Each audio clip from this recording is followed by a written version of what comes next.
12th number card of the major arcana, the Hanged Man. So when you look into this card, what the meaning you are getting? A pause, a surrender, delays. It shows stalling. See, the person is stalled here.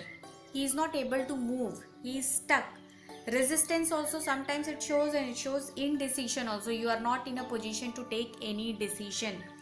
So here in the picture we can see this person, he is hanging from a tree upside down. So he can see the things in a different way, so his perspective will be different. The person doesn't seems to be worried. His face, if you'll see, he is very calm and peace. So the person is in a comfortable position, in even hanging upside down, but he is comfortable. So sometimes it shows might be the person himself has selected such kind of situation, or it shows the person himself has selected not to do anything, to be in a stagnant situation. If you'll pay attention to the light, it shows his wisdom. So he is capable enough to handle this situation. So whenever this card comes in a reading, it shows ultimate surrender. You have to surrender to the situation.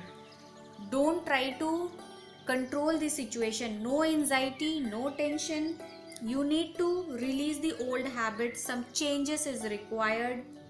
So when this card comes in a reading, what it shows ultimate surrender. See, you can see the picture. There is no anxiety, no tension at all. So this card calls you to release either your old or present issues, your old habits which is no longer serving you. So release and start living new life.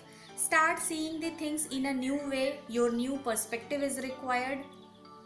You need to learn, let go, embrace new opportunities. You have to reassess the situation. So when this card comes in a reading, it shows it is the time to reassess your situation, re-evaluate your current path, and then move on. This is a time you need not to take any action. You have to wait for the correct time. Sometimes it also shows might be you are stuck or you are not willing to move. So this is the negative side of this card.